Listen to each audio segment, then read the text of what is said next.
नमस्कार दोस्तों। प्रस्तुत है सुभद्रा कुमारी चौहान द्वारा लिखी गई कहानी तांगे वाला। गर्मी की लंबी छुट्टियां प्रारंभ हो चुकी थीं। मेरे कुछ मित्रों ने इस गर्मी की छुट्टी में कश्मीर जाना तय किया था और इस प्रस्ताव का सबसे अधिक समर्थन हुआ था मेरे द्वारा। हम लोग जाने की पूरी तैयारियां भी कर चुके थे कि अचानक यात्रा के 2 दिन पहले मेरे मित्र रामकृष्ण का एक आवश्यक पत्र आ पहुंचा। इस पत्र के अनुसार मुझे अपनी कश्मीर यात्रा स्थगित करनी पड़ी। मैं अपने मित्र से मिलने उसके गांव की ओर चल पड़ा। जिस स्टेशन पर उतरना था गाड़ी वहां 1 बजे दिन को पहुंची। चिलचिलाती धूप, लू की लपट और कच्ची सड़क की धूल, मुझे गांव तक जाने का साहस न हुआ। मैंने सोचा शाम को जाना ही ठीक रहेगा। तांगे वाले कम थे और उतरने वाले तो बहुत थोड़े। तांगे वाले सवारी लेकर चल पड़े। खाली तांगे वाले भी चलने का उपक्रम कर रहे थे कि एक अच्छा सा तांगा घोड़ा देखकर मैंने बुलाया। तांगे वाले ने आकर सलाम किया। मैंने कहा, देखो भाई, मुझे गांव जाना है, पर मैं अभी धूप में न जाऊंगा। शाम को 5 बजे के करीब जाऊंगा। तुम ठहरोगे? हाँ हुजूर, ठहरूंगा। किराया क्या होगा? हुजूर, आप जो कुछ खुशी से दे दें। खुशी की बात नहीं है, रेट क्या है बतलाओ। 23 मील है ना हुजूर, आप दूसरों से पूछ लीजिए। 5 रुपये पूरे तांगे के होते हैं, फिर चाहे एक सवारी हो चाहे 3। पर मैं तो इतना न दूंगा, इसलिए तो मैंने कहा कि आप खुशी से जो कुछ दे दीजिए हुजूर। मैं उसे कुछ पैसे देकर वेटिंग रूम में चला गया। शाम को 6 बजे हम लोग खा पीकर और खाने का कुछ सामान साथ रखकर गांव की ओर रवाना हुए। वैसे तांगे वाला कहता था कि 23 मील 2 घंटे में खुशी से ले जा सकता है, पर स्टेशन से आगे 2 मील के बाद ही कच्ची सड़क प्रारंभ हो जाती है, इसलिए देर लगेगी। मोटे हिसाब से हम 4 घंटे बाद गाँव पहुँचेंगे। स्टेशन की सीमा पार करते ही किसानों के साफ सुथरे लिपे पुते छोटे छोटे घर और हरे भरे खेत बड़े ही सुहावने जान पड़े। 7 भी न बज पाए थे कि पूर्णचंद्र ने सहस्त्रों घड़े दूध पृथ्वी पर उड़ेल दिया। दिन की लू अब ठंडी हवा में परिवर्तित हो चुकी थी। हम इस सुहावने दृश्य को देखकर मैदान में पहुँचे। अब रास्ते में दोनों ओर खाली मैदान था। दूर पर एक आध पेड़ निर्जन में ऐसा खड़ा था जैसे किसी की प्रतीक्षा कर रहा हो। मैंने सोचा चांदनी रात की वह आभा एक साथी के अभाव में उतनी सुखदायी न हो सकेगी जितनी होनी चाहिए।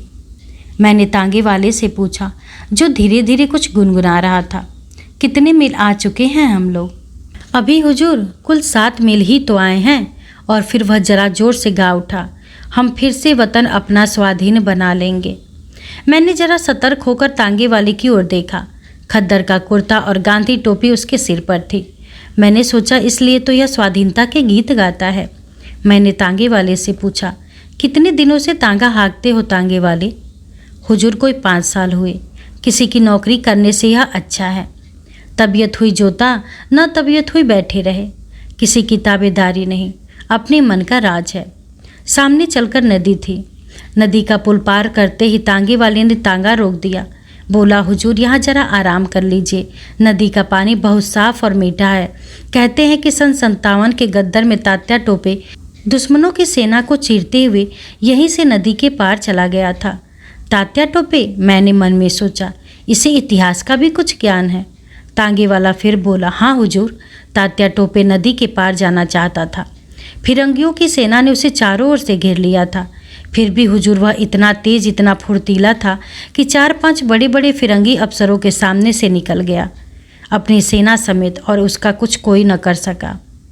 मुझे तांगे वाले के मुंह से इतिहास की यह कहानी बड़ी ही रोचक लगी। मैं जानना चाहता था कि आखिर इस तांगे वाले के मन में क्या है। मैंने पूछा, फिर क्या हुआ? और मैं तांगे से उतरकर उसके पीछे पीछे चला। वह बोला, सन 57 के गदर में अगर हिंदुस्तानियों में एका होता तो पासा ही पलट जाता, पर तकदीर और फूट जो न कराए सो थोड़ा। मौलवी अहमद शाह और तात्या टोपे सरीखे देशभक्त वीरों को भी हमी में से धोखेबाज लोगों ने धोखा देकर दुश्मनों के हवाले कर दिया। खून खौल उठता है हुजूर यह बात सोचकर। मैंने पूछा, तुम पढ़े लिखे हो?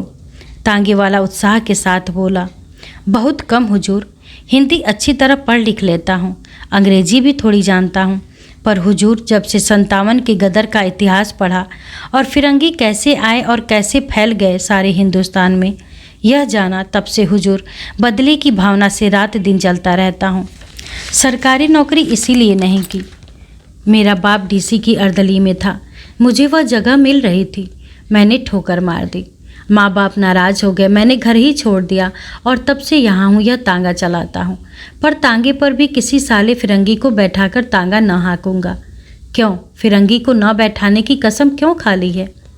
सारे हिंदुस्तान में गदर के समय इन फिरंगियों ने क्या कम जुल्म किए हैं? गांव के गांव जला दिए, औरतों को बेइज्जत किया, निरपराध लोगों को तोपों के मुंह में बांधकर उड़ा दिया।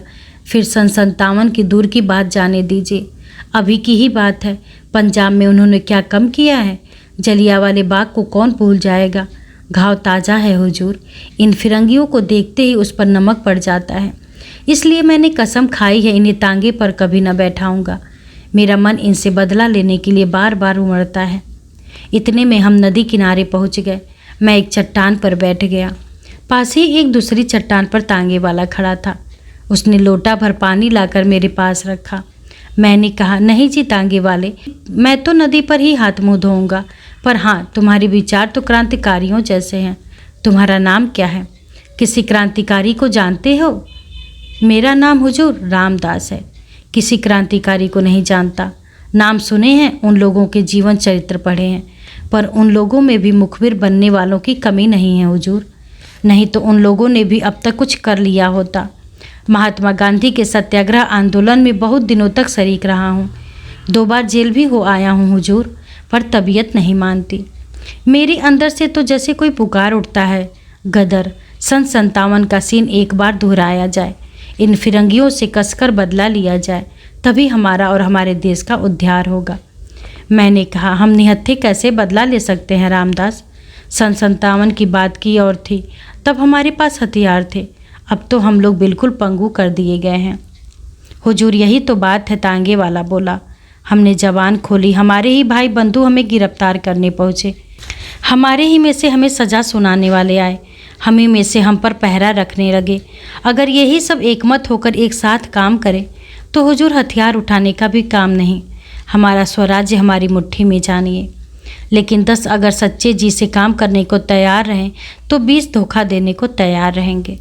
अगर हिंदुस्तानियों में एका ही होता तो क्या मुट्ठी भर विदेशी हम पर शासन कर सकते?